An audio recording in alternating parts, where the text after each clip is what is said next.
Welcome everybody to Raizup Sweden's panel discussing sustainability in travel. Our fantastic panel today includes Roberta Perez, founder and CEO of Nordic Ways, Julien Etchanchu, sustainability practice lead for Advito. My name is Evelyn Hamilton and I'm the co-chapter leader of Raizup Sweden together with the lovely Marjorie Sundström. For those of you who don't know, Raizup is a global community for the hospitality and travel tech industry, and it's a personalized career platform where members aim to inspire, empower, and elevate one another. Marjorie and I joined forces earlier this year to launch the Raizup community here in Sweden, and we want to bring our industry closer, highlight great people, and retain talent even through these difficult times. We have Raizup chapters all over the world, bringing together this truly inclusive community, and you can find out more about it on weraizup.com. Today, everyone is focusing on sustainability in travel, especially now that the world is slowly starting to return to it, and the effects of the 29 European Green Deal is finally being felt as it's being pushed through across European regulations, especially with a goal to reduce 55% of our carbon emissions by 2030, which is only several years away. And especially right now, the United Nations Climate Change Conference is happening in Glasgow at the end of the month. And today, the CEO of Visit Sweden, Susanne Andersson, appeared on TV4 this morning, stating that Sweden's goal is to be the most sustainable travel destination in the world. This panel is going to discuss sustainability in three areas: environmental, societal, and the economic aspects too. I'll now hand you over to Marjorie. She's going to go through the housekeepings for today's event. Thank you, Evelyn. Welcome everyone today to Raizup's panel discussion. You will be muted when you enter the room, but you are more than welcome to ask questions to the panel here in the chat or raise your hand. Please note that this session will be recorded and later published on Raizup's YouTube channel. We also really appreciate all of your feedback, and you can reach out to us on raizup.sweden@weraizup.com. Over to you, Evelyn. Thank you. So let's dive right in. Julien, would you like to introduce yourself a little bit more to the rest of our community?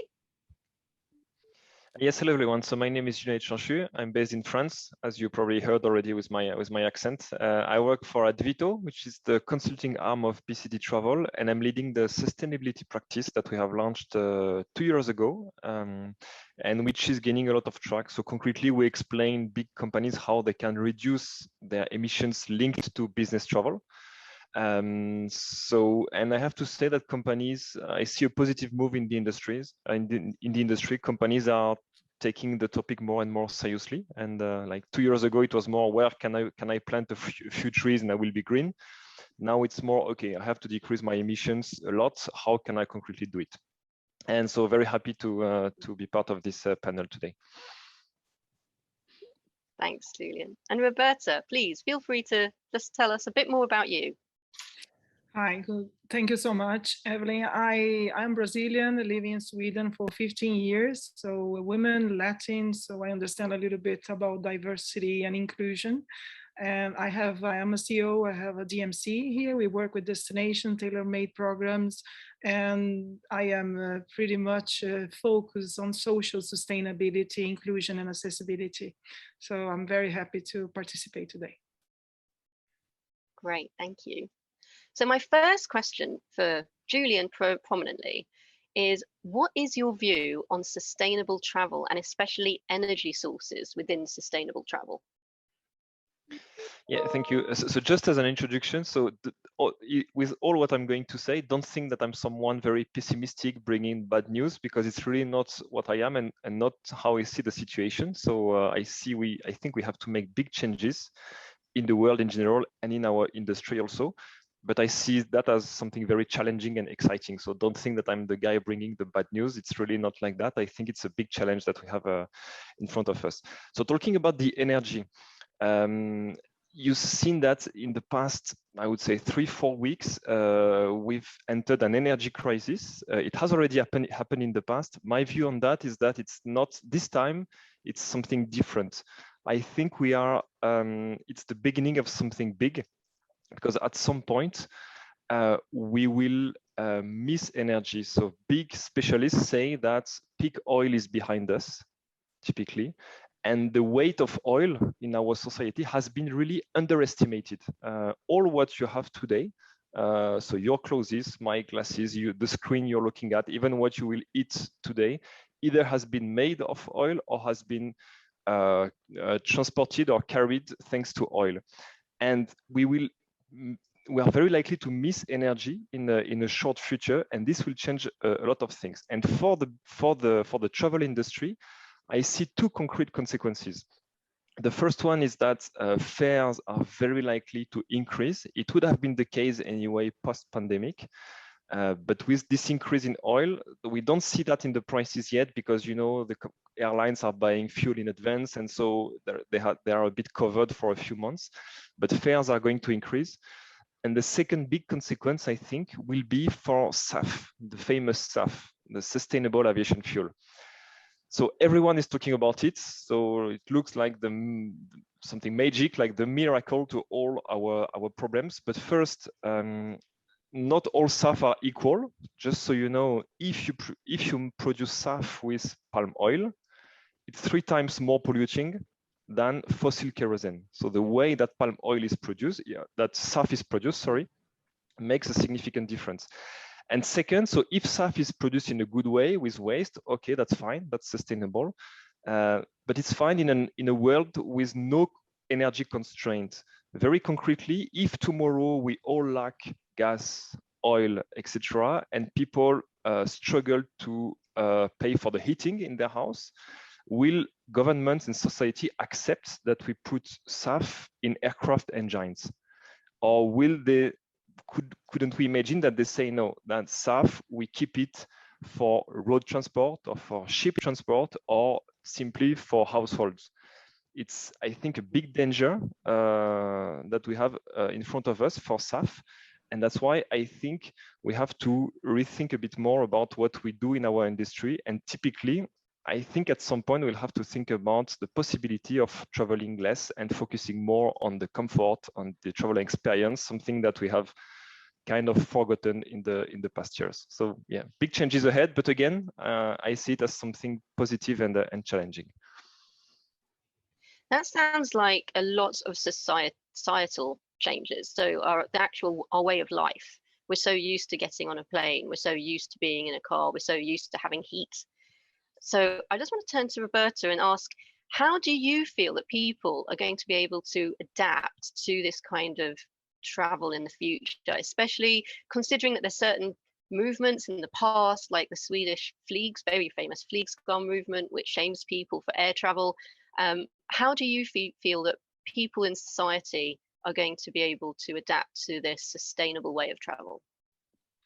Yeah, it's a lot of questions. In nowadays, people are talking more, and I think the more we talk, the better we get. So we understand a little bit more about what we talk from, as Julien said at the beginning, it was very unknown. And now we had the pandemic that stopped us and we made us not only talk, but reflect on what we were doing and how we want to do in the future. The travel industry, it will continue, people will continue to fly, but it's not anymore a banality. You really need to fly, it needs to have a purpose, it needs to have a meaning. And the social sustainability behind it, it's not only about the flying, because some things you can measure as everything about the environment sustainability. But when we talk about the social part, it's a little bit harder to measure it. We are talking about inclusion, we are talking about human rights, we are talking about freedom and people that are engaged in poverty, and how we create the business plans to make a destination more attractive and to make everybody act in that. So it's very complicated still to reach all the goals that we have from United Nations, but we are getting there. We see that people that have some kind of physical disability or mental disability, we are including there more and more. And we understand that we have museums with more adaptations for them. It's not only those that needs the mobility. When we talk talk about accessibility, it's not only mobility, it's much more. And we are creating now a society where we want to include everybody. So everybody, like indigenous people, they have a voice, they are part of a destination, so they should be there. And this is the future of the travel, that you add more content, you add more learning, and you explore much more local. Although we travel global, we need to focus on local producer, local restaurants, local transportation. So you need to work with your destination to provide this on a social sustainability way. That's really interesting. It's true that we're going to start looking more close to home rather than further abroad. But I was just interested in finding out from Julien, because obviously you work within international business travel. What's your view on the EU Fit for 55 goals, where they're actually asking infrastructure to change across the various EU markets to help with, more charge points for cars, as we spoke earlier, the use of biofuels. How do you think that's going to affect travel for business? It's a good point. So my view on EU 55, I globally have a positive view, because there is a strong target around emission decrease, and not only a target around net zero. So because for my advice is that when you hear a company or a government saying we target neutrality or net zero, it can very easily be bullshit, very easily, because you can easily triple your emissions and you plant a lot of trees and you say, cool, I'm carbon neutral. Okay, and this simply doesn't work. What is important is to look at the goal in terms of absolute decrease. And there is a strong goal on the European side, which is minus 55% by 2030. So that's something very positive. What is missing from my perspective is that, so first, there is too much weight given to technology. They bet a lot on carbon direct capture, for example, because we always think that technology will save us and that we will be able to capture directly CO2 from the atmosphere. So the technology exists, it's true. The leading company is Climeworks in Switzerland. So they have built a big plant which is able to absorb CO2 and to store that under the ground. But in 1 year, how much CO2 are they able to absorb? 4,000 tons. That's ridiculous. That's maybe 10 aircraft flying Paris to JFK. So it's not, and it will never be, a scalable solution. And that, from my perspective, it's really, the weight of that is really overestimated. And the thing that is not taken into account also is around the importation. So because we always say, yeah, but China has a lot of emissions. It's a lot. Yeah, but a lot of emissions from China are also our emissions because they produce everything for us. And that we don't take into account. So sometimes in Sweden and France, we say, cool, we decrease emissions. Yeah, but we produce much more and everything has been relocated to China. And that is also not taken into account into the scope. If I had to make a comparison with Sweden, Sweden plan is also very ambitious, maybe more. It's even 85% decrease in emission. It's by 2045, but still it's more or less the same rhythm. And what I like in Sweden that you have, and I think you showed it's possible, is that you have a very high carbon price. And so it's something I really believe in. I think your carbon price is around 120 euro versus 50 euro in average in the European Union. And despite that, you managed to have growth, I would say sustainable growth. And this story around carbon tax, I know they are discussing that to the European Union, but if this was to increase, it's clearly a great tool to fight climate change. So what do you think, Roberta, considering what Julien's just said? Do you also think that there's going to be a huge development within Sweden and the society within Sweden to adapt to what the Fit for 55 framework is trying to achieve? You're on mute. Oh, you're on mute, darling. Sorry. I think it's quite interesting that when we think about the environmental, I think we are there. Everybody can see that we reached a position that the world knows how sustainable we are. How can we measure things? But when we think about the social part of sustainability, we are not there yet. And I would say, like, all these certifications that we take for sustainability, they need to show our values, because in social relation is much more about the values, how you consider and you respect the society when you choose and select a partner.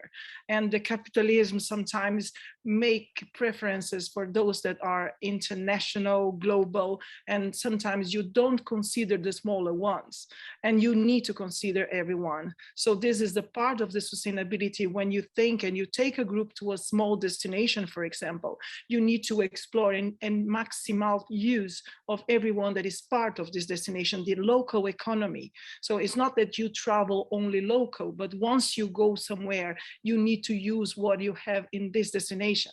And this is something that we are always focused on prices. But then, of course, those that are doing the right thing, sustainability has a cost. And then you go for the economy. Who is keen to pay for it? So if we have some companies that they have much more resources to invest and be more sustainable, but some smaller ones, they cannot do that as much as a bigger one. So how can we give the support? So it's very complex, because you need the authorities to give the certificate, to give the rules. You need a society to believe in that, and you need the business to be keen with what the future is. And some business are not aligned with the sustainable goals that we have for the future. And probably we will see some business disappear and some new business will be created. And I would say about the certification, we have too many certifications to be sustainable. And in a social way, some of the smaller players in the market, they don't really understand, and they don't have the money to do that. And sometimes their values, what they do with their business, are so good and so sustainable that we need to consider them as well as part of the process. So this is, for me, very important. And the power of network shows how can we be strong together in a destination and includes everybody. So this is very important changing in the travel industry, that we will see that we will connect much more, because we need to work together in a different way. Absolutely. Now, the different way, so in Gothenburg, I know that you mentioned previously to me in one of our Raizup community meetups about Gothenburg being next year is it City of Innovation? So do you see that cities like Gothenburg, like Malmö and Stockholm, are they going to be embracing this more? Gothenburg is the most sustainable events destination and had been considered from ICA for several years. I mentioned the Helsingborg, the H22 is a huge event about innovation, tech, and sustainability. And it chose a small destination that is investing quite a lot of money on solutions that some others are still on research, and they already have it there. So it's important that they are making a 1 month, this H22 event, to bring the world and to see Swedish solutions for sustainable way of living.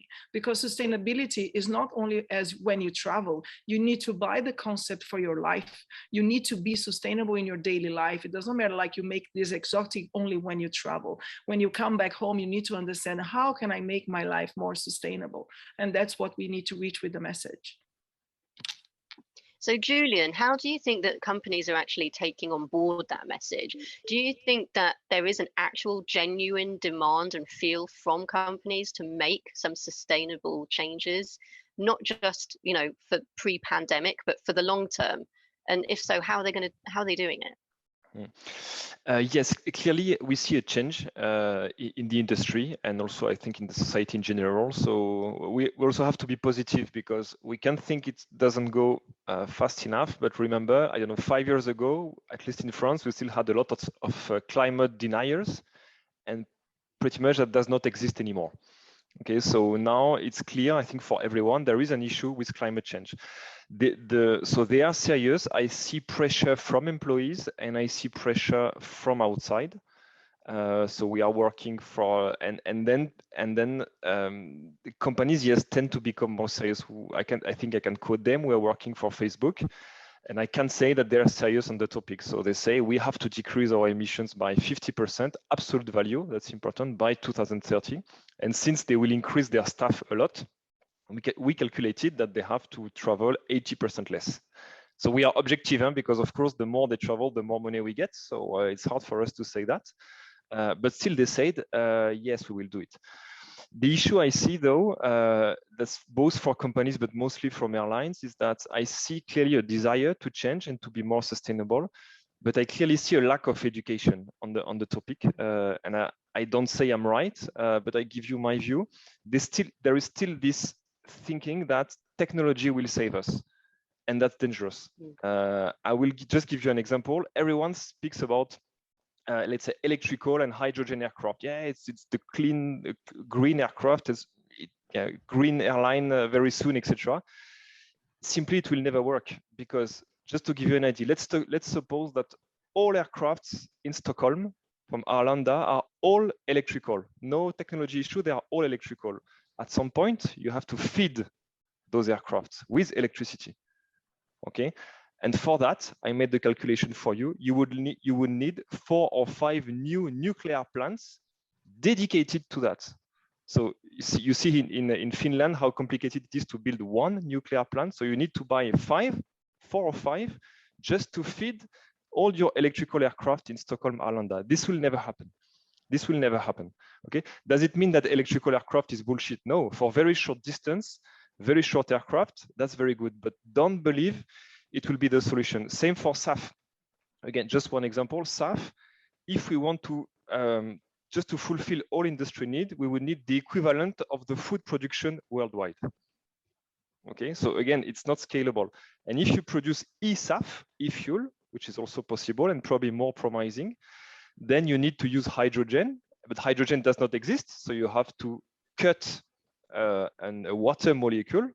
Okay, and for that, you need clean energy. So you will need the equivalent of 3 to 4 times the all renewable energy existing worldwide, just again to fulfill the industry needs. Okay, so all those solutions are good, and don't misunderstand me, and they should be developed, but it's a very small part of the solution. And at some point, we all have to do less, to travel better, but also to travel less. And I will finish with my favorite quote, which is from, I don't remember who it is, but the quote is, someone who believes in an infinite growth in a finite world is either a madman or an economist. And it's really something a quote I like, because it really reflects the situation. We have to do less, and we have to accept that. It's as simple as that. So I'm going to come to Roberta then. So considering we're going to be doing less, and you're working towards, bringing people to destinations, how are you going to do this? How do you think this is going to happen, especially for 2030 to meet these goals? We need to reduce. I agree with him. Our destinations have a limited capacity of people, and we got to a point that we did not respect it. We start with the point that we are too many in the world today. We are too many eating, too many traveling, too many buying, too many clothing. We are too many, so we need to reduce the way. So this is a whole mentality that we need to go back a little bit and restart again on a different way. And travel industry will be the same. So probably you are not going to travel 10 times a year. You're going to travel 2. Probably you are flying overseas. So you are going from America to Europe, you are flying, but once you are in Europe, you are going to use a train. You're going to use more public transportation. Probably when you arrive on an airport in a city that has already a train system that is very well, they plan to have it. You are not going to use a black car anymore. You are going to use the transportation system that this local has. Probably you are also going to, when you go to the Arctic, you are going to work with the Sami people, the local people. You are going to use this kind of services. So it's a concept. It's like finding the experiences that you need and understanding like, why am I traveling? Why I need to go? So let's make the best of this trip. So it will come a lot of new opportunities in our market. So we cannot just be focused on the business traveler. Maybe some meetings were going to be online. Maybe you don't need to be there for a meeting, but there are so many other reasons why you need to travel. There are so many, you see, we are talking about so many things that we can teach about the energy, about recycling, about education. So it probably will move people around destinations to understand and to learn about it, to understand new technologies. I don't 100% agree with Julien. For me, technology is a big thing, but the technology, it's always there to give us the support that we need. We don't substitute people for technology. Sometimes we reduce, but we always need to use in our benefit. And it's not, when we think about sustainability, we need to separate, like this is the environment and this is the people, but the people are part of the environment. We cannot be separated. We cannot see as bubbles. This is the whole thing that needs to communicate. It's a cluster thing.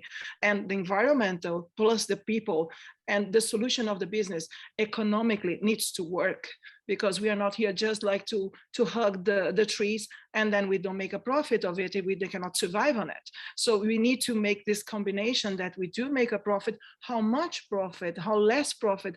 This is a question that we will need to bring. But we do need to make profit, bring solutions and connect people. So this is a big challenge, a nice one, and I'm there. I want to be there now at the other side of the history for us to see what's going to happen. Absolutely. So my last question for you is, if you could be a person sitting in Glasgow where all these, leaders of the world are sitting and discussing the future of travel on our planet, what advice would you whisper in someone's ear?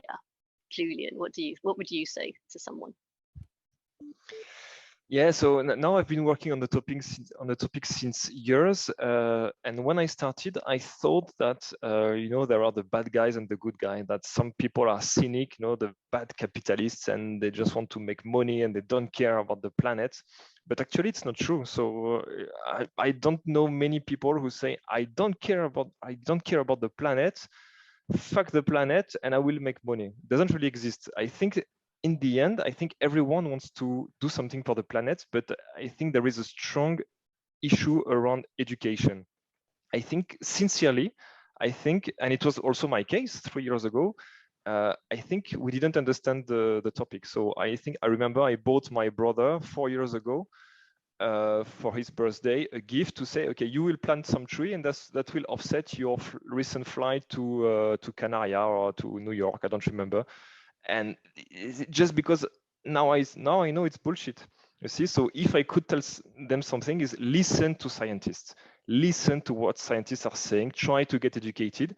It always surprises me how much people listen to scientists every day, not to say every hour during COVID-19. And they were telling a lot of bullshit because they didn't have enough. It was very new, so it was hard to know the truth about COVID and about climate change. Now they know the truth. So it's been 30 years now. So I would tell them, listen to scientists, otherwise, and get educated. I think it's the key piece to make a real change. Thanks, Julien. And Roberta, what would you whisper in someone's ear? I think it would take hours of talk maybe, but I need to keep it simple. And I would say, the first thing I would say that sustainability, if we do a synonym, we would say respect.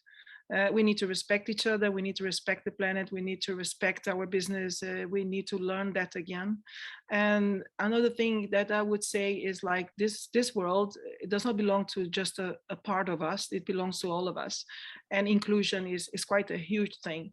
We always thought and we made the index about the majority of things, but there is a minority and they are part also. So when, for example, you do a convention, think about the left-handers also, not the right-handers as well. They are the majority, but there are always a minority, and we need to consider the minority. So I think inclusion and respect would be the topics I would take. Is there anyone else within the audience today that would have a little whisper in someone's ear? It'd be great to hear your views. Lotta Boman actually had a good comment here in the chat about Sweden said yesterday that they aim to be the most desirable travel and event destination in the world, but nothing about how, and nothing aligned to sustainability or digitalization. So that's a lot about like that's a lot about the points that you've just made, is that a lot of things are actions for show. If you're going to get a certification, look how green we are, look what a sustainable destination, but you're not actually saying how and what actions you're putting in. Lotta, do you want to comment on that yourself? Feel free to unmute yourself. Yes, I hope you can hear me. My mic here is not so good, but I try to. I think I run my own business, and I run a conference and a meeting center in Sigtuna. It's a community that also holds Arlanda Airport within its borders. So we have a lot of discussions here about sustainability, and especially traveling. And then when you hear a thing like this, that Sweden aims to be the most desirable or whatever it means, I mean, then I think it needs to come with an action plan. How are we going to make it happen, and what are the traveling ways going to be? And I think you have to sort of dig deeper before you enter and say something like this. You have to talk to alla kommuner i Sverige, all the municipalities in Sweden. What is their sustainability plan? And especially, I'm bugging the politicians here in my own home municipality, as I live in Sigtuna as well. And they say that they're fat and happy because they've had the airport within its borders. But now when people don't travel, and when people don't fly as much, what are we going to be then? And then the politicians have to show it's people. What are we voting for? And what do you have in mind when it comes to all these questions? So sustainability, what I'm trying to say here is that sustainability has to be something in our genes. It has to be included in everything we do. You cannot just say something and not doing it. So that's what frustrates me. And I think that's something within the travel industry and destination marketing for several destinations in the world. How will they encourage people to meet and greet and travel, but in a completely different way? So that's the small question that I struggle with when I say hi to my conference guests every day. It's difficult for us who are in the travel industry as well, because we all saw what happened when people stopped traveling. People lost their jobs. But then you have to focus on alternative traveling ways. Like, how did they? I mean, people have been traveling since they founded Sigtuna over 1,000 years ago. Then people came up from the southern Europe by boats. The monks outside Italy in Bologna, they walked up here and took a horse.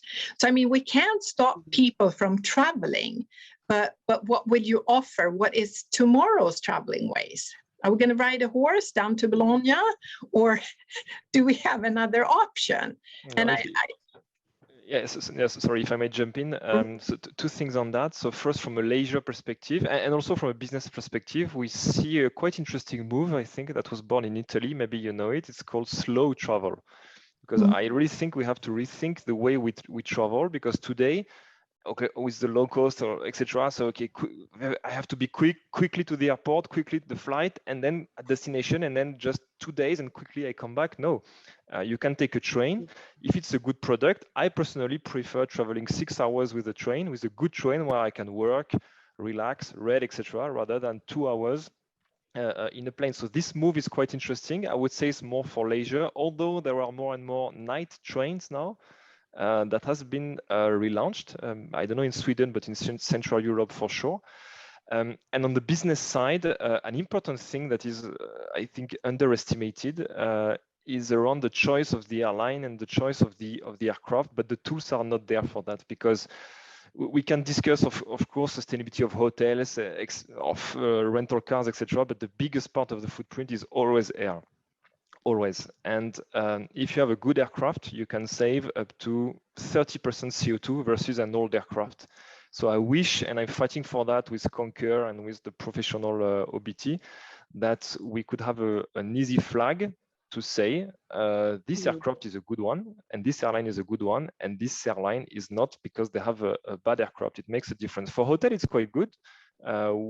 We flag on our site the good certifications like the Green Key or Nordic's one in the Nordic, which is a very good one. We can flag them easily. It's not the case for aircraft. So there are solutions out there. We have to implement them quicker. I would like to add as well. First, I need to tell Lotta that I love your energy. I think we are so similar. We have so much energy, and I see the power of your words. And I'm going, you know, my daughter is studying Sigtuna. I will soon be there. We are going to have lunch together. And I would say I also got shocked when I saw, I mean, like, we have a goal 2030 is tomorrow, that we want to be the most attractive destination in the world. When we say that we want to be the most attractive destination, we need to understand our clients internationally. Are we ready for all the kind of services they need? Can we give them the support? Okay, now we go for the train part. We are putting a lot of new trains. We have the V in north of Sweden. We have so many new trains and projects. Do we provide the good services that the clients they want to have? Are we providing the right food? Do we have a place to sleep? Do we have good toilets? Like, what kind of train is that? It's just to transport. Some people use this as an experience. So if we want to be the global most attractive, we need to understand our clients are not only the Swedes, not only our mentality. We are thinking internationally. So to do this, we need to research and we need to educate everybody that works in hospitality. I'm right now in Gothenburg teaching, and the course I teach is really about this, is diversity and intercultural relations. So how come we can understand and decode cultures? Because if we don't decode, we are creating products, but we don't understand the needs of our clients. And we are creating trains and hotels and accommodations. And for what? And I mean, just to finalize what Julien said, that he has a preference way that he travels, the 6 hours train, but we don't have a one model standard of travel, because to travel has a spectrum that is huge, and that is not this is the right way to travel, because each person travels on a way, and we do need to respect 5 stars, 4 stars, Airbnb, Ubers, trains. There are so many things people do. Some people go massive, some people go conference, some people go meaningful, some people do food experiences, and everything is part of the industry. It's so big and complex, and we cannot just say now in the future we go only in this pathway. We do have a cross section with so many different ways to go, so we can explore all the different ways in a sustainable way. I'm Tamara Kukovalsky. I'm presenting Nodiva, who is here. We are small tour operators located in Scandinavia, selling to groups and individual families.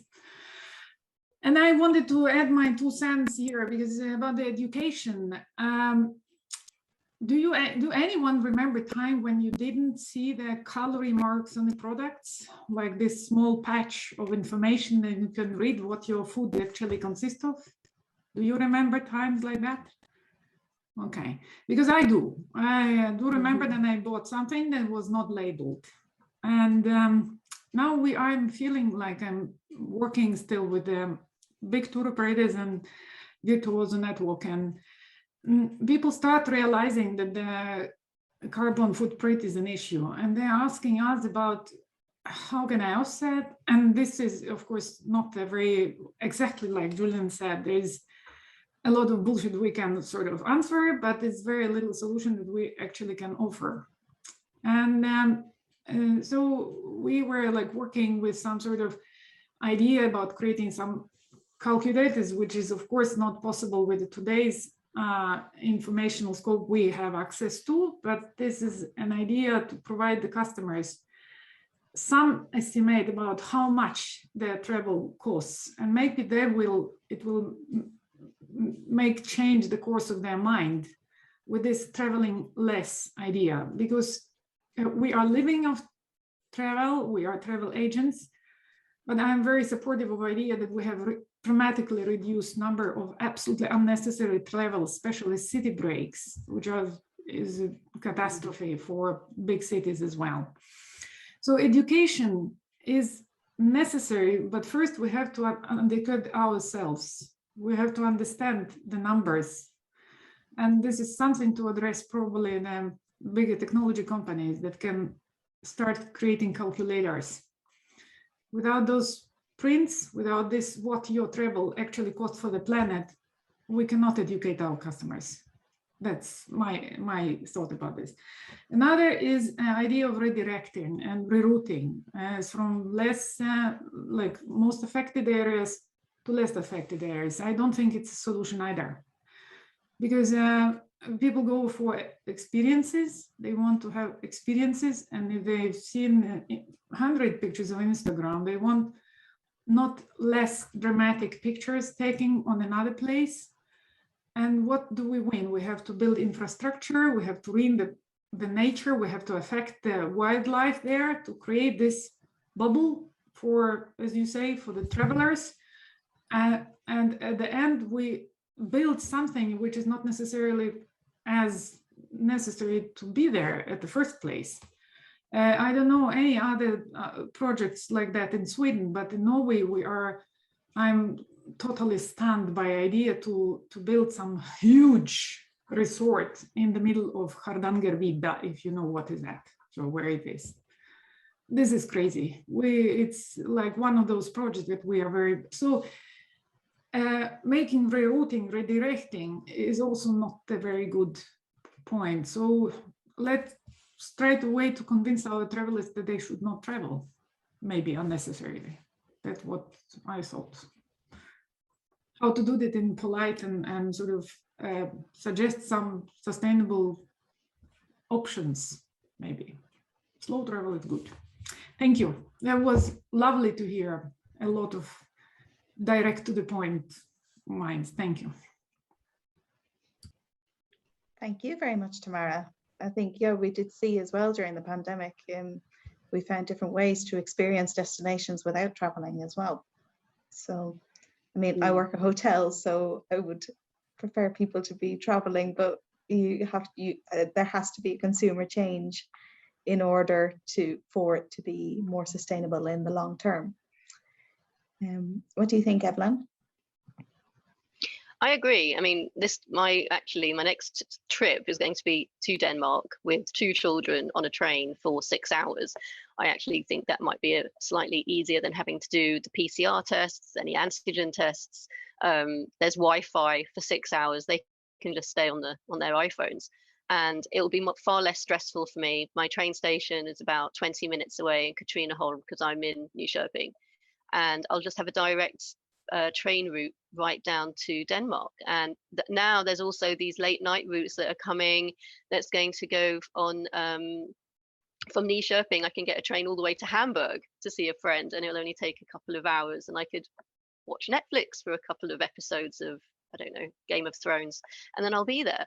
So I think that people will travel for a longer period of time. They will probably explore more places than just Stockholm. They'll probably come to Nyköping, they'll go to Gothenburg, they'll go to Malmo, they'll travel sustainably, hopefully on trains or using other methods such as, I don't know, renting an electric car, being more mindful of where they're staying, of how they're acting when they're in a location, because they're educated, and enjoying their time here, because Sweden has a lot to offer, and I feel that we will come up with a plan ready for 2030, and I think Sweden will definitely be a top place for everyone to come to. So I have hope. I'm an optimist. So there you go. I hope everyone agrees. Marjorie. Yeah, I think definitely. I think, like we said, I think Sweden does have a plan. It's just we're not so good at bragging or communicating about how to do it. Yeah. Yeah, but if I can jump in, if I can, sorry, go ahead. Yeah. Jump in there, Julien. Last minute no. now. Now, if I can bring an external view on that, so outside Sweden, you can think that you do not go fast enough, but Sweden is really seen as a model. So maybe it's not perfect, but when I compare Sweden with not even talking about Asia, but even with countries like the US, I think Sweden can be proud of what they've done so far in terms of sustainability. For me, the missing piece is always this story around I'm not the guy, the Greta Thunberg saying that which I have a lot of respect for, by the way, but she's a lot around degrowth, etc. I'm not necessarily like that, but I really question the mindset of that we need growth. Why do we need growth, economic growth in the end? Just one example. Let's suppose tomorrow an oil tanker sinks in front of Stockholm. That's good for the GDP. That's very good, because then you will need people and companies to clean that, and you will pay for that. So that will contribute to the GDP. Other example, if you import something produced 10,000 kilometers from where you live, it's better from the GDP than if you produce it 10 kilometers from where you live, because you have the transport and you pay for that. So the way we think about GDP is simply a nonsense today. It's really, so we have to think about a new kind of growth, and this perfectly applies to travel. Why do we need to grow, always grow and grow and grow? No, we can become smaller. One last figure, I know I gave a lot of figure. So last year with the pandemic, we had the impression that there was no aircraft in the sky anymore. But do you know, but basically we were simply back to the levels of 2004. 2004. There were as many aircraft in the sky in 2004 as in 2020. And I don't think we were poor countries, developing countries. I think it was fine. So I just think we can do less, better, and focus more again on, maybe it will be more expensive, but we will travel less, so we can afford that. And then the project will be better, etc. I don't think it's people who think like that are utopists. I think we can do less and better in the society in general, and also in the travel industry. Absolutely. Well, thank you very much. We're going to leave with that thought in our minds. And I hope you all enjoyed the discussion today. It's definitely topical. And I really love how Roberta, Julien, and Lotta, and everyone else has joined us to discuss it, because it's something that's very important for our future, personally and professionally.